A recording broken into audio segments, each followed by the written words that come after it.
Hello viewers, নমস্কার। সবাই কেমন আছেন? আশা করি সবাই ভালো আছেন।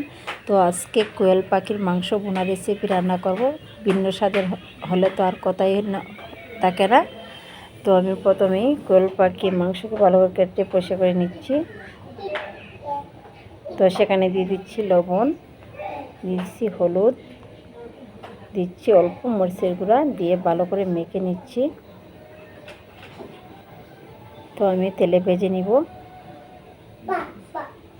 তো মাংস পিসগুলো তেলে হালকা ভেজে নিচ্ছি। এখন আমি পিসগুলো তুলে নিব। তো তুলে নেওয়া হয়ে গেছে। তো আমি পরিমতো তেল ঢেলে দিলাম কড়াইতে, আর নিয়ে নিচ্ছি সেখানে নিচ্ছি দারচিনি, লবঙ্গ, তেজপাতা আর গোলমরিচ। সেটা এখন তেলে দিয়ে দিব।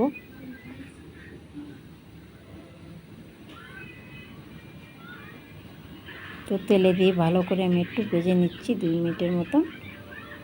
এই পর্যায়ে দিয়ে দেবো পেঁয়াজ কুচি।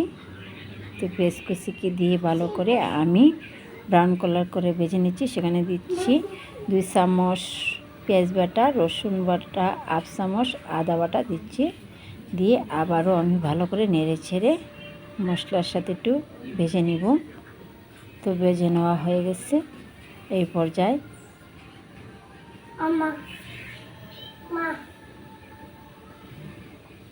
দিচ্ছি হলুদ 1/2 চামচ,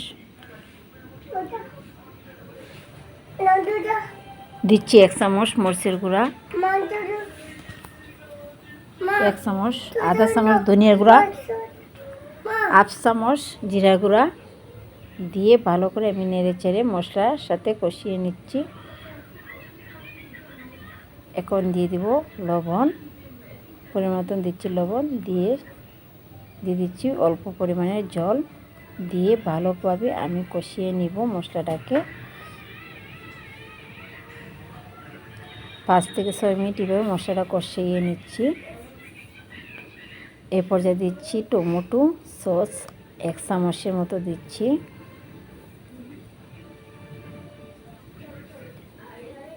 দিয়ে দিচ্ছি 1 চামচ টক দই।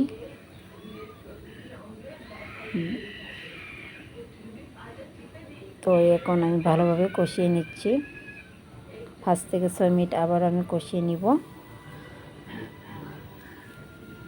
তো দেখতেই পাচ্ছেন এখন ভালো করে 5 থেকে 6 মিনিট কষানো হয়েছে।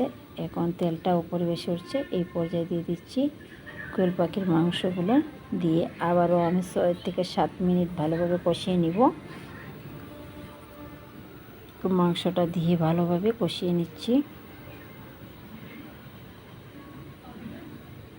কষানো হয়ে গেছে। এখন দিয়ে দিব জল। তো পরিমাণ মতো জল দিয়ে দিচ্ছি।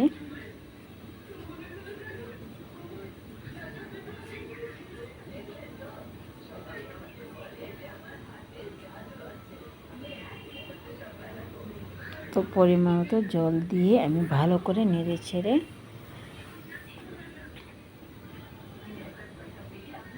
20 থেকে 25 মিনিট আমি জাল করে নিব। ঢাকনাটা আমি লাগিয়ে দিচ্ছি। তো এখন আবার ঢাকনাটা খুলে নিচ্ছি। দেখতেই পাচ্ছেন তরকারিটা অনেকটি ঘন হয়েছে। এখন আমি এই পর্যায়ে দিয়ে দিচ্ছি গরম মশলা 1/2 চামচের মতন গুঁড়াটা, দিয়ে আমি আবার একটু ভালো করে নেড়ে চেড়ে দিচ্ছি।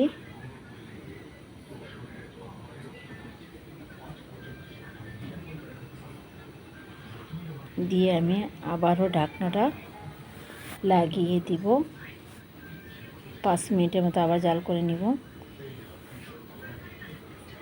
তো জাল করা হয়েছে 5 মিনিট। এখন ঢাকনাটা খুলে আবার আমি নেড়ে চেড়ে দিচ্ছি।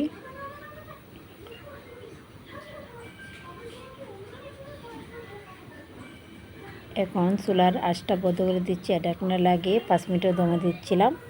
এখন ঢাকনাটা খুলে নিচ্ছি। খুলে নিয়ে পরিবেশন করে নিব বাটিতে। তো এখন আমি পরিবেশন করে নিচ্ছি। দেখতেই পাচ্ছেন চমৎকার কালারটা আসছে মাংসের, দেখে লোভ লাগছে। আসলে খেতে অনেক দুর্দান্ত স্বাদ লাগবে। তো এই রান্নাটা সবার কেমন লাগলো আমি বাটিতে পরিবেশন করে নিচ্ছি। সবাই যে ভালো লেগে থাকে তো সবাই লাইক কমেন্ট শেয়ার দিবেন। আজকে আমি বিদায় নিচ্ছি। সবাই ভালো থাকবেন।